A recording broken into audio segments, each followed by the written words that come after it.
வணக்கம் நண்பர்களே.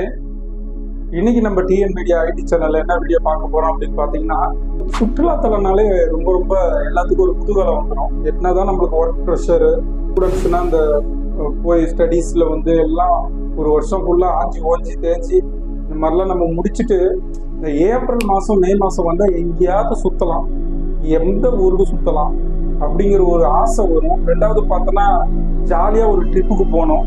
இந்த மாதிரிலாம் நம்மளுக்கு ஒரு கனவு இருக்கும், ஒரு ஆசை இருக்கும். ஒரு சில பேர் பணம் இருக்கிறவங்க, வாய்ப்பு இருக்கிறவங்களுக்கு அது அமைச்சிடும் உடனே. பணம் வாய்ப்பு இல்லாதவங்களுக்கு அந்த மாதிரி ஒரு போகிறதுக்கு சான்ஸ் கிடைக்காம பக்கத்துலேயே இருக்கக்கூடிய இடங்களுக்கு போகக்கூடிய ஒரு நிலைமை தான் வரும். ஒரு சில பேர் போக கூட மாட்டாங்க, அவங்களுடைய ரிலேட்டிவ் ஊருக்கு போயிட்டு அப்படியே ஹாலிடேஸை முடிச்சிருவாங்க. இப்படி ஒவ்வொரு ஊரா போய் ஒவ்வொரு வருஷத்துக்கு ஒவ்வொரு ஏரியா போய் பார்க்கணும் அப்படின்னு நினைக்கிறவங்க பார்க்கணும்னு வச்சுக்கோங்களேன். எப்படா ஏப்ரல் மாதம் வரும், எப்படா ஹாலிடேஸ் வரும், எப்போ ஃபேமிலியோட நம்ம ஜாலியாக போயிட்டு வரலாம், ஃப்ரெண்ட்ஸுங்களோட ஜாலியாக போயிட்டு வரலாம் அப்படின்னு சொல்லிட்டு ரொம்ப எதிர்பார்த்துட்டு இருப்பாங்க. அது இந்த மாதிரி சம்மர் வெக்கேஷனில் பார்த்தோன்னா ரொம்ப ரொம்ப ஆசையாக எதிர்பார்த்துட்டு இருப்பாங்க. அப்படி போகணும் அப்படின்னு நினைக்கக்கூடிய இடங்கள் பார்த்தோன்னா ஆயிரக்கணக்கில் இருக்கு நம்ம இந்தியாவில். ஆனால் போகக்கூடாது, இந்த இடங்களுக்கு ரொம்ப ரொம்ப ஆபத்தான இடம் அப்படின்னு சொல்லி இருக்கக்கூடிய இடங்களும் இந்தியாவில் இருக்கு. டேஞ்சரான ஒரு 6 சுற்றுலா தலங்களை பற்றி தான் பார்க்க போறோம். இந்த சுற்றுலா தலங்களுக்கு நீங்க போகணும் அப்படின்னு முடிவு பண்ணிட்டீங்கன்னா அது உங்களோட கட்ஸ் தாங்க. இந்த இடங்களுக்கு நீங்க போனீங்கன்னா உங்களுக்கு என்னுடைய வாழ்த்துக்கள். ஆனா நான் சொல்லி நீங்க போனதா இருக்கக்கூடாது, அது நீங்களா முடிவு பண்ணிட்டு போனதா இருக்கணும். கடைசியில இந்த மாதிரி டிஎன் மீடியா ஐடி சேனல்ல சேலஞ்ச் பண்ணனால தான் நான் போனேன் அப்படிங்கிற மாதிரிலாம் சொல்லிடக்கூடாது. சும்மா ஒரு ஜாலிக்காக நான் சொல்றது. ஆனால் இந்த இடங்கள் ரொம்ப ரொம்ப டேஞ்சர் அப்படிங்கிறது தான் நம்ம பார்க்க போகிறோம். என்ன டேஞ்சர் அப்படிங்கிறது தான் டீட்டெயிலாக இந்த வீடியோவில் பார்க்க போகிறோம். வெயிட் பண்ணாமல் இப்போ வாங்க வீடியோக்குள்ள போகலாம். இப்போ தான் நீங்கள் ஃபர்ஸ்ட் டைம் நம்ம டிஎன் மீடியா ஐடி சேனலில் பார்க்குறீங்க அப்படின்னா சப்ஸ்கிரைப் பண்ணிட்டு கூடவே பெல் பட்டன் அழுத்துங்க. அப்போ தான் நாங்கள் போடக்கூடிய ஒவ்வொரு நோட்டிஃபிகேஷனும் உங்களுக்கு சேரும். நீங்கள் கொடுக்கக்கூடிய சப்போர்ட் தான் எங்களுக்கு அடுத்தடுத்து நல்ல நல்ல வீடியோக்கள் போடுறதுக்கு ஒரு உத்வேகமாக இருக்கும். So keep your supports to me. நன்றி. இப்போ வாங்க வீடியோக்குள்ளார போகலாம். எவ்வளவோ ஆசைகள் இருக்குங்க. நம்ம ஒவ்வொரு ஊர்ல போயிட்டு சுற்றுலா பார்க்கணும். இப்போ ஃபார் எக்ஸாம்பிள் பார்த்தோன்னா நம்ம தமிழ்நாட்டில் இருக்கோம்னா தமிழ்நாட்டில் இருக்கக்கூடிய முக்கியமான சுற்றுலா தலங்களுக்கு போகணும்னு ஆசை இருக்கும். தமிழ்நாடுக்குள்ளார எல்லா சுற்றுலா தலங்களும் போனதுக்கு அப்புறம் என்ன வரும்னா பக்கத்துல இருக்கக்கூடிய மாநிலங்களுக்கு சுற்றுலா தலம் போகணும்னு ஆசை வரும். பக்கத்துல உள்ள மாநிலங்களுக்கு சுற்றுலா தலம் போனதுக்கு அப்புறம் என்னன்னா தூரத்துல உள்ள மாநிலங்கள், அதாவது நம்ம சவுத் இந்தியாவில் இருக்குன்னா நார்த் இந்தியாவுக்கு போகணும்னு ஆசை வரும். நார்த் இந்தியா இந்த மாதிரி இந்தியா ஃபுல்லா நம்ம சுத்திட்டோம், எல்லா இடங்களும் பார்த்துட்டோம் அப்படின்னா வேர்ல்டு டூர் போகணும்னு ஆசை வரும். இந்த மாதிரி ஒவ்வொரு ஆசைகள் நம்மளுக்கு ஆசைகளை அடக்க முடியாது. அது முக்கியமா இந்த மாதிரி டூரிஸ்ட் பிளேஸை பார்க்கணுங்கிற ஆசை குறையவே குறையாது. ஆனா ஒரு சில இடங்கள் நம்ம போறதுக்கு ரொம்ப ரொம்ப பயமா இருக்கக்கூடிய இடங்களும் இருக்கு. ஸோ அப்படிப்பட்ட ஒரு பயமான இடங்களை பத்தி, ரொம்ப ஆபத்தான இடங்களை பத்தி தான் இப்ப பார்க்க போறோம். அதுல முதலாவதா நம்ம பார்க்கக்கூடிய இடம் என்ன அப்படின்னு பார்த்தோன்னா குஜராத் மாநிலத்தில் இருக்கக்கூடிய ரொம்ப ரொம்ப ஒரு டேஞ்சரான ஒரு மர்மமான ஒரு இடத்தை தான் பார்க்க போறோம். என்ன அப்படின்னு பார்த்தா குஜராத் மாநிலத்துல அரபிக்கடல் ஓரமா இருக்கக்கூடிய ஒரு பீச் தாங்க. இன்னும் பீச்சில் போய் ஒரு ஆச்சரியம், பீச்சில் என்ன ஆபத்து அப்படின்னு நம்ம நினைக்கலாம். அந்த பீச்சோட பேர் என்ன அப்படின்னு பார்த்தோன்னா டமாஸ் பீச். இந்த டமாஸ் பீச் பார்த்தீங்கன்னு வச்சுக்கோங்களேன், நம்ம மணல் பார்த்தீங்கன்னா எப்பயுமே வெள்ளை கலர்ல இருக்கும் எல்லா பீச்லயும். ஆனா இந்த டமாஸ் பீச்சோட மணல் பார்த்தீங்கன்னா கருப்பு கலர்ல இருக்கும். இது கருப்பு கலர்ல பீச் மணலா அப்படின்னு சொல்லி நமக்கு டவுட் வரும். ஏன் கருப்பு கலர்ல இருக்கு அப்படின்னா இது ஒரு காலத்துல சுடுகாடா பயன்படுத்தப்பட்ட ஒரு இடம். ஆயிரக்கணக்கான, அதாவது இந்துக்கள் அந்த இடத்துல சுடுகாடா பயன்படுத்தியிருக்காங்க ஒரு காலத்துல. அதனால அந்த இடத்துல எரிக்கப்படும் அந்த இனங்களை எரிச்சு அந்த மண்ணோட கலர் பார்த்தீங்கன்னா கருப்பாவே மாறி போச்சு. அதனால இந்த மணல் பார்த்தீங்கன்னா எப்பயுமே கருப்பு கலர்ல இருக்கும். ஸோ அந்த பீச்சுக்கு நம்ம சுற்றுலாவுக்கு போகணும்னு ஆசைப்பட்டோம்னா பகல்ல மட்டும்தான் அலோடு இருக்கும். நைட்டு நேரத்துல அந்த பீச்சில் அலோடே கிடையாது. மாலை நேரத்துக்கு மேல யாரையுமே அலோவ் பண்ணவே மாட்டாங்க அந்த பீச்சில். அப்படிப்பட்ட ஒரு மர்மமான பீச் தான் அந்த டமாஸ் பீச் குஜராத் மாநிலத்துல அரபிக்கடல் ஓரமா இருக்கு. ஸோ நீங்க போகணும் அப்படின்னா பகல் நேரத்துல போயிட்டு நீங்க பார்த்துட்டு வந்தோம்னா இது கொஞ்சம் அபாயகரமா கொஞ்சம் பயமா இருக்கக்கூடிய ஒரு மர்மமான பீச் தான் இந்த டமாஸ் பீச் குஜராத் மாநிலத்துல இருக்கு. அதுக்கடுத்து ரெண்டாவது என்ன அப்படின்னு பார்த்தீங்கன்னா நம்ம மாநிலத்தில் இருக்கக்கூடிய ஒரு சுற்றுலாத்தலம் தான். நம்ம மாநிலத்துல என்னடா ஒரு ஆபத்தான சுற்றுலாத்தலம் அப்படின்னு நம்ம யோசிப்போம். வேற ஒன்றும் இல்லைங்க, சுற்றுலாத்தலம் நல்ல சுற்றுலாத்தலம் தான். ஆனா ஒரு 2 கிலோமீட்டர் பார்த்தீங்கன்னா ட்ரெயின் ரோடு, அதாவது ரயில் ரோடு பார்த்தீங்கன்னு வச்சுக்கோங்களேன், கடலை ஒட்டின மாதிரி இருக்கும். கெஸ் பண்ணியிருப்பீங்க என்ன சொல்ல போறேன்னு. பாம்பன் ரயில் பாலத்தை தான் நான் சொல்றேன்.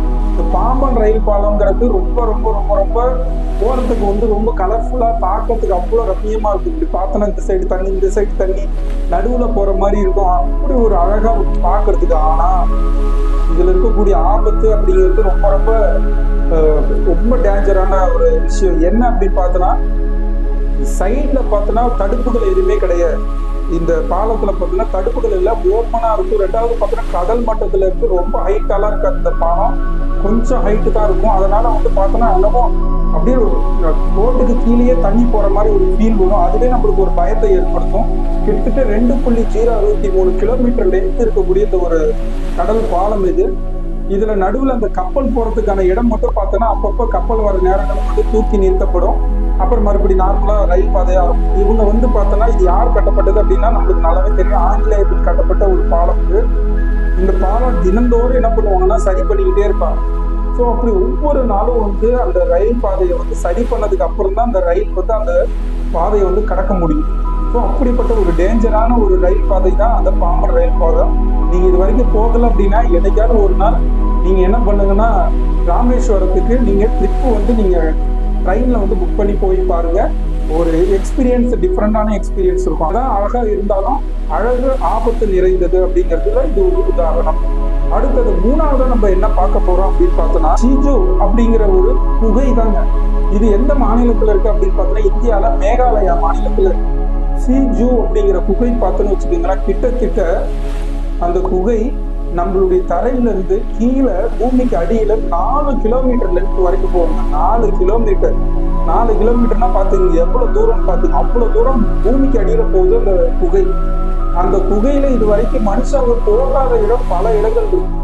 அவ்வளவு லென்த்துக்கு போக முடியாது, அந்த குகையில வந்து போக முடியாது. காரணம் என்ன அப்படின்னு பார்த்தோன்னா கீழே இறங்க இறங்க இறங்க இறங்க அந்த ஆக்சிஜன் பற்றாக்குறை ஒண்ணு, ரெண்டாவது வெப்பம் அதிகரிச்சுக்கிட்டே இருக்கும். கீழே போக போக என்ன ஆகுனா வெப்பம் அதிகரிச்சுக்கிட்டே இருக்கும். அதனால ஒரு குறிப்பிட்ட தூரம் தான் மனிதர்களால் பயணம் செய்ய முடியும். இது வரைக்கும் யாருமே முழுவதுமா 4 கிலோமீட்டர் லென்த் வரைக்கும் அந்த குகைக்குள்ளார போயிட்டு வந்ததா சரித்திரமே கிடையாது.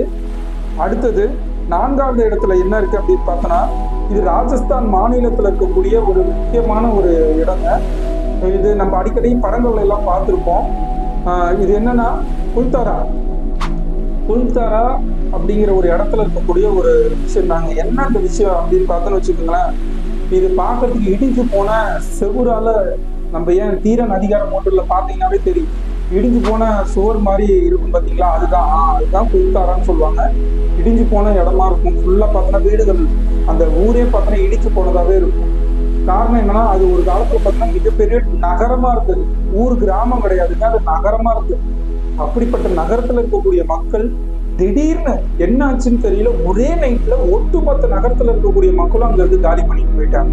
அதுக்கான காரணம் இன்ன வரைக்கும் கண்டுபிடிக்கப்படும். தீரன் அதிகாரம் ஒன்றுல அந்த கிளைமேக்ஸ் சீன் பார்த்தீங்கன்னா உங்களுக்கு நல்லாவே தெரியும். அந்த ஊர் அந்த இடத்துலதான் எடுத்திருப்பாங்க அந்த குல்தாரா அப்படிங்கிற ஒரு இடம் ராஜஸ்தான்ல. அடுத்தது பாத்தீங்கன்னா 5வதா நம்ம பார்க்கக்கூடிய இடம் அப்படின்னு பார்த்தீங்கன்னா நம்ம இந்தியாவுக்கு சொந்தமான ஒரு தீவு நாடு தான். அந்தமான் தீவு ரொம்ப ரொம்ப அழகான சுற்றுலா நிறைந்த ஒரு பகுதி. அதிகமான மக்கள் இந்த ஊருக்கு வந்து பார்த்தோன்னா சுற்றுலாவுக்காக தான் போவாங்க. கப்பல் வழியாகவும் போவாங்க, விமான வழியாகவும் போவாங்க. இந்த அந்தமான் தீவுல பல தீவுகள்ல மனிதர்கள் வாழ்ந்தாலும் ஒரு சில தீவுகள்ல மனிதர்கள் வாழ முடியாது, வாழக்கூடாதுன்னு அங்க இருக்கக்கூடிய கவர்மெண்ட்டே வந்து சொல்லி. காரணம் என்னன்னா அந்த மாதிரி தீவுகள்ல வந்து என்ன இருக்காங்க, யார் இருக்காங்க அப்படின்னு பார்த்தோன்னா ஆதிவாசிகள் வசிக்கிறாங்க. ஆதிவாசிகள் வந்து அங்க இருக்கக்கூடிய மக்களை வந்து விரும்புறது கிடையாது. அதனால அந்த பகுதிகளுக்கு போறது வெரி வெரி டேஞ்சர். ஏன் அப்படின்னா அங்க மனுஷங்கரியவே தின்றதுக்கு வாய்ப்பு இருக்கு அப்படின்னு சொல்றாங்க. அதனால நம்ம அங்க போய் மாட்டிக்கிட்டோம் அப்படின்னா நம்மள குழம்பு வச்சு காலி பண்ணிடுவாங்க. அதனால நம்ம மேக்சிமம் அந்த மாதிரி தீவுகளுக்கு வந்து அளவுக்கு பர்மிட் இல்லாத தீவுகள் சைடு நம்ம போயிடக்கூடாது. மற்றதுக்கு பர்மிட் இருக்கக்கூடிய ஏரியாவுக்கு நம்ம போய் பார்க்கலாம். அது இல்லாமல் யூனியன் பிரதேச கவர்மெண்டோட பர்மிஷனோட வேணா நீங்கள் ட்ரை பண்ணி பாருங்க. ஆனால் பர்மிஷன் கொடுக்க மாட்டாங்க. அடுத்தது கடைசியாக நம்ம பார்க்க போகிறது Hemis national park. Hemis national park இது எங்கே இருக்குது அப்படின்னு பார்த்தோன்னா லடாக்ல இருக்கக்கூடிய ஒரு நேஷனல் பார்க் தான். கிட்டத்தட்ட பார்த்தீங்கன்னா பனி மலையில் இருக்கக்கூடிய ஒரு நேஷனல் பார்க் இந்த ஹெமிஸ் நேஷனல் பார்க்கு. மலை சிகரங்கள் ஏறி பார்க்கணும்னு நினைக்கிறோம்னா, ஆனால் இந்த இடத்துக்கு போகவே முடியாது. ஏன் போக முடியாது அப்படின்னு பார்த்தோன்னா, எலும்புகளையே உரைய வச்சிடும். அந்த அளவுக்கு எலும்புகளையே அரைச்சு எடுக்கிற அளவுக்கு பனி அங்கே அதிகமாக இருக்கும். கிட்டத்தட்ட -20 டிகிரி சென்டிகிரேட் வரைக்கும் அங்கே அப்போ பார்த்துங்க, -20 டிகிரினா நம்மளால தாக்க முடியுமா? முடியவே முடியாது. அந்த அளவுக்கு ஒரு பனி அதிகமாக இருக்கக்கூடிய ஒரு பகுதி. அப்படி இருக்கணும்னு ஆசைப்பட்டா கூட அங்கே இன்னும் ஒரு ராஜா ஒருத்தர் இருப்பாரு. அது எந்த ராஜாவும் கிடையாது, பனிச்சிறுத்தைகள். பனிச்சிறுத்தைகள் இருக்கக்கூடிய ஒரு அதிகமாக இருக்கக்கூடிய ஒரு பகுதி தான் அந்த பகுதி. ஸோ நம்ம பனியை நம்ம சமாளித்தாலும் இந்த பனிச்சிறுத்தைகள்கிட்ட மாற்றுறதுக்கு வாய்ப்பு இருக்கு. அதனால இந்த பகுதியை போகிறதுக்கு பர்மிட் கொடுக்க மாட்டாங்க. அப்படி போகணுன்னாலும் நம்ம முழுமையான பர்மிஷனோட அவங்களோட கைட்லைன்ஸோட அவங்க கூப்பிட்டு போகிறதா தான் இருக்குமே தவிர நம்ம தனியாலாம் விட மாட்டாங்க. மீறி நீங்கள் போய் பார்க்கணுன்னு ஆசைப்பட்டீங்கன்னா போய் பார்க்கலாம். உயிருக்கு உத்தரவாதம் கிடையாது. அது இல்லாமல் இந்த பனியும் அதிகமாக இருக்கும். ஸோ இதுதான் பார்த்தீங்கன்னா இந்தியாவில் ரொம்ப ரொம்ப டேஞ்சரான ஒரு 6 சுற்றுலா தலங்கள் நம்ம பார்க்கணும். எவ்வளவோ சுற்றுலா தலங்கள் இருக்கும். ஒரு மாநிலத்துக்கே 15-20 சுற்றுலா தலங்களுக்கு மேலே முக்கியமானது அப்படின்னு பார்க்கும்போது இந்தியாவில் மட்டுமே எப்படி 100கணக்கான சுற்றுலா தலங்கள் இருக்கு. இந்த 6 சுற்றுலா தலங்கள்ல நீங்க எந்த சுற்றுலா தலங்கள்ல நீங்க போயிட்டு வந்திருக்கீங்க அப்படிங்கிறது சொல்லுங்க. இல்லை போகணும்னு ஆசைப்படுறீங்கன்னா அதையும் சொல்லுங்க. முக்கியமா நம்ம தமிழ்நாட்டில் இருக்கக்கூடிய அந்த பாம்பன் ரயில் பாலத்துல யாரெல்லாம் கடந்திருக்கீங்க அப்படிங்கிறத தயவு செஞ்சு நம்ம சப்ஸ்கிரைபர் என்ன பண்றீங்கன்னா கீழே கமெண்ட் பாக்ஸ்ல தெரியும் உங்களுடைய எக்ஸ்பீரியன்ஸ் எப்படி இருந்துச்சு பாம்பன் ரயில் பாலத்துல போகும்போது அப்படிங்கிறத சொல்லுங்க. நம்ம சாதாரணமா நம்ம ரோட்ல நம்ம பாம்பன் பாலத்துல போறது ஹைட்டு, அதனால தெரிஞ்சுக்காது. ஆனால் ட்ரெயின் ரோட்ல, அதாவது அந்த ரயில் பாதையில் போகும்போது பார்த்தீங்கன்னா எக்ஸ்பீரியன்ஸ் வேற மாதிரி இருக்கும். அள்ளு விட்டுரும் உடம்புல, அந்த மாதிரி இருக்கும். ரெண்டாவது பார்த்தீங்கன்னா இப்போ பாம்பன் பாலம், அந்த ரயில் பாலம் புதுசாக கட்டிக்கிட்டு இருக்காங்க. சீக்கிரத்தில் அதை ஓப்பன் பண்ணுறதுக்கான நடவடிக்கைகள் இருக்கு. ஸோ கட்ட ஆரம்பிச்சு போய்கிட்டு இருக்கு அந்த வேலைகள்லாம். அதெல்லாம் முழுவதுமாக முடிச்சதுக்கப்புறம் ரயில் பாலம் கொஞ்சம் ஹைட்டாகவே இருக்கும்னு நினைக்கிறேன். அது உங்களுக்கு பிடிச்ச விஷயங்கள் நீங்கள் ஷேர் பண்ணுங்க. ஃப்ரெண்ட்ஸுங்களுக்கு இந்த வீடியோ ஷேர் பண்ணுங்க. உங்களுக்கு பிடிச்சிருந்தா லைக் பண்ணுங்க. சப்போர்ட் எங்கள் சேனலுக்கு ரொம்ப ரொம்ப அவசியம். உங்களுடைய சப்போர்ட் தான் எங்களுடைய க்ரோத். உங்களுடைய ஒத்துழைப்பு எங்களுக்கு தாங்க. இன்னும் ஒரு நல்ல வீடியோ பதிவோட உங்களை சந்திக்கிறேன். நன்றி, வணக்கம்.